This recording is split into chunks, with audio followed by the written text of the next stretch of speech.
record. All right, ladies and gentlemen, fellow students, I am here with an old acquaintance of mine from Redbird Nation. This is Sherri Kirk, and Sherri is actually someone I met through ISU's chemistry department. And Sherri has gone on into the field of chemistry far beyond me and just the education world. So Sherri, thanks so much for joining us. No problem. Thanks for having me. We're honored to have you, and we love learning from different people's experiences and paths. So without me talking way too much about you and you getting into your story, could you tell us a little bit about maybe how you got interested in the world of chemistry and then eventually kind of the path you took with ISU and beyond to get to where you are today? Sure. So I actually applied to ISU as a math major.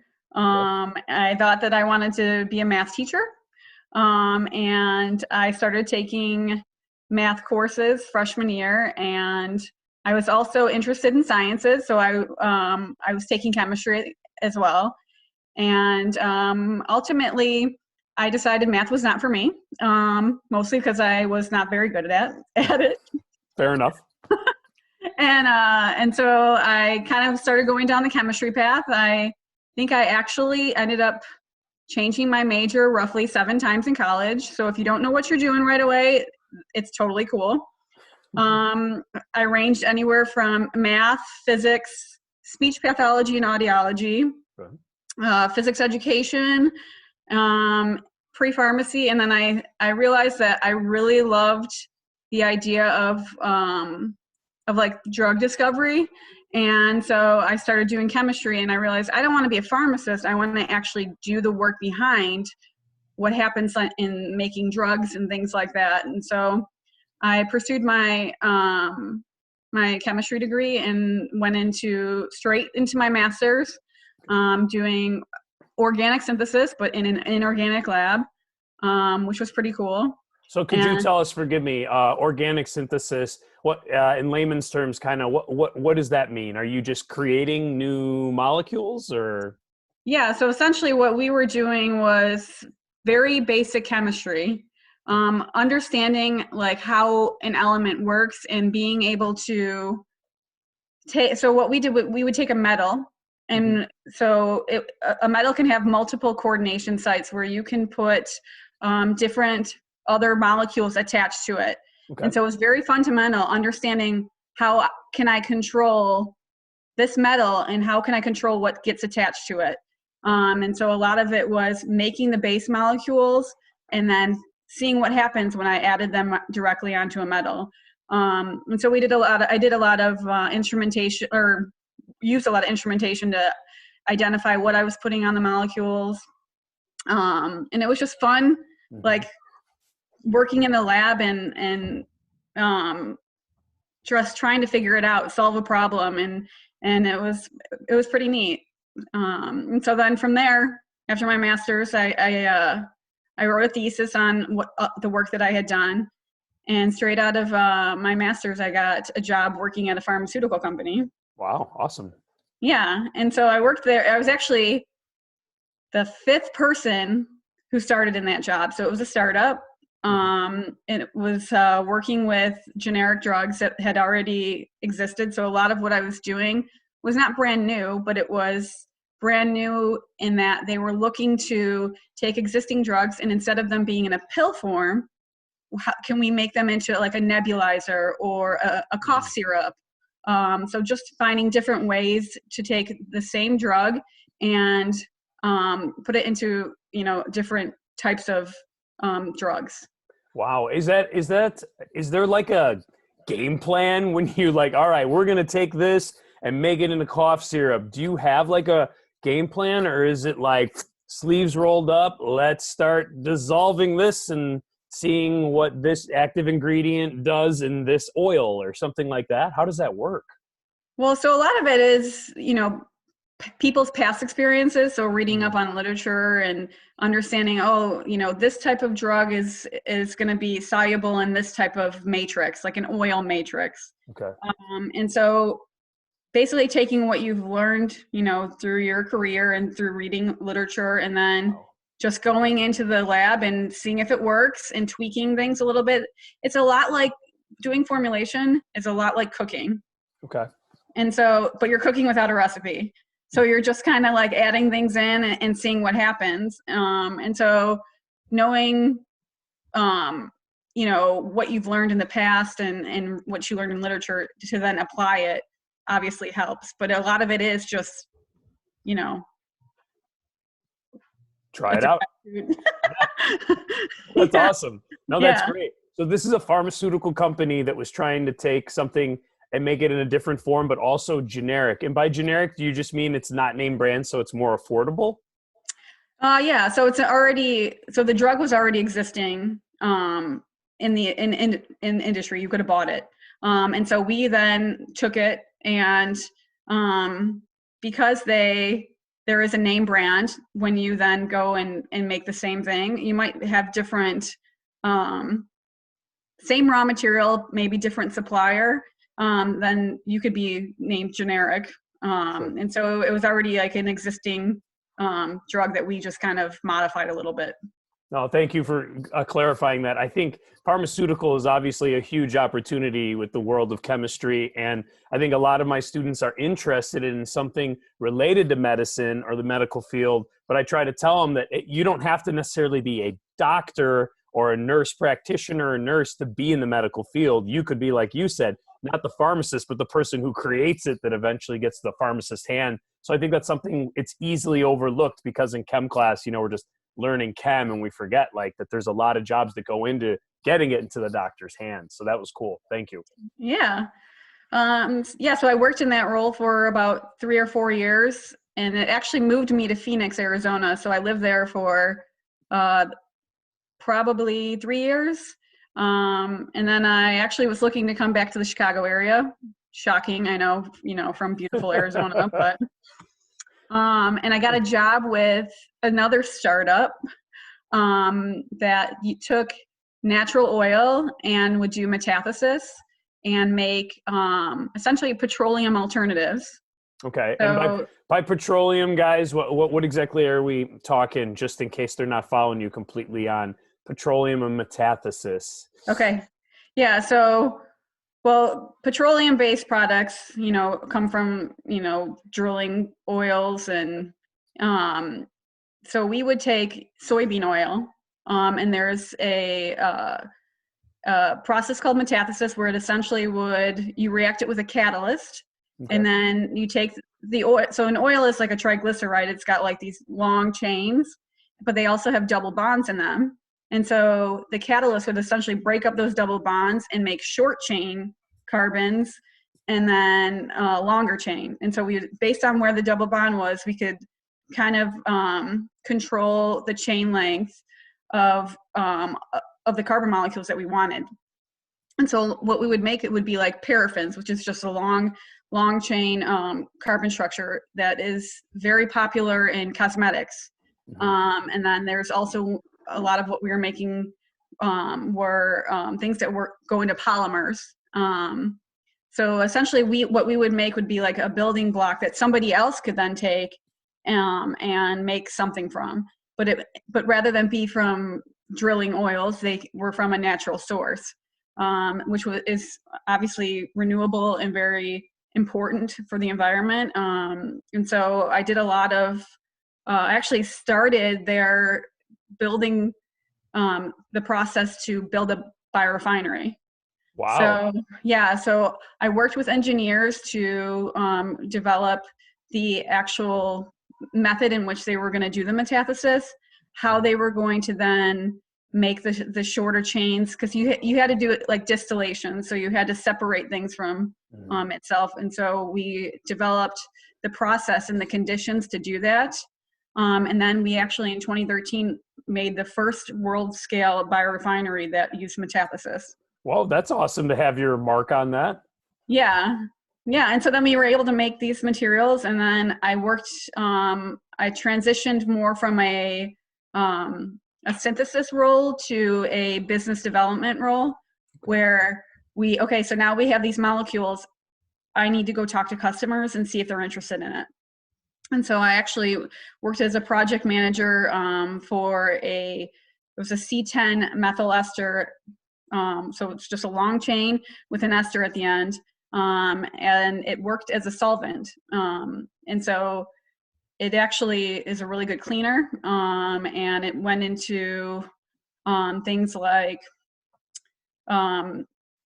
what you would see somebody doing on the street to like clean asphalt off or grease off something. And actually, we also worked with another company that took it further, derivatized it, and made a pharmaceutical. Wow. So it all comes back, right? I worked in pharma, and then now again, I'm working with another company in pharma. And so that was really successful. And I actually worked as the quality manager there. So I made sure that the things coming off the biorefinery and anything else we made was made, according to what our customers wanted. And so, yeah, I worked there for about 10 years. Wow. And just recently I took a new role as a lab manager for a metalworking fluids company. Very similar chemicals. So natural oils, esters, and these go into essentially machines that make metal parts need some type of like lubrication in order to keep the machine working, and making sure like when they cut the metal, that you're not dulling a blade or things like that. So lubrication of metal working parts is really important. And so I actually work at a plant in Bedford Park. There's about 20 people there. And I kind of lead the laboratory. We have, a QC, which quality control, again, back to my quality manager role. Yeah. And then we also have what we refer to as CTS, which is customer technical service. And so we have a chemist there who essentially goes with the salespeople, says, oh, if you're interested in this, I can make a formulation. Again, back to, there's lots of formulations in metalworking industry and pharmaceuticals and cleaners. And so I lead the team that works with the salespeople and works with the plant to make sure that what we're making is exactly what the customer wants. Wow. Now this current place, I know the last place started from soybean oil. Is this petroleum based, something from the ground or from an oil, or that's natural, or is it all of the above? The majority of it is actually natural, which I didn't know that until I actually started. I assumed that metalworking fluids were petroleum based, but actually a majority of it is natural oils like castor oil, and also it's like tree oil, where when they start making paper from like pulp, it has like an oil residue, and so we actually sell it. We buy it, and then we further polymerize it. So we take the molecule and make it bigger, and then it goes into soap. Wow. Yeah. And beards, maybe, that tree oil for thick beards. Yeah, exactly. That's awesome. So surprisingly, a lot of that industry is natural oil, which I wasn't even aware of until I started there. That's awesome. I through your journey now, you've been to different places and you've had different jobs, and they've all overlapped. Would you say that with your master's, and your master's was officially in chemistry? Would that be the title? Yeah. Do you feel like that opened a variety of doors that allowed you to jump from one experience to another? Yeah, I think the key I found was that I did undergraduate research in a laboratory with a professor, and that really exposed me to, what it's like to work in a lab and to like I said, like a recipe that doesn't actually have a recipe, but just like figuring things out, playing around, and just being inquisitive. That made me go into getting my master's and being able to spend 2 years working in a lab and like having a project and having like a hypothesis and testing it out, improving it, and then finding the conclusion. And I realized, oh wow, this is something that's super cool, and like being able to have a story, a beginning, middle, and end. That was part of my favorite part of my second job, which was at the natural based biorefinery, was because I saw it start from the beginning, and then it progressed to an actual final product that like a customer was using, which was really cool to see. That you see the whole part of like a new product come about. That is cool. Yeah.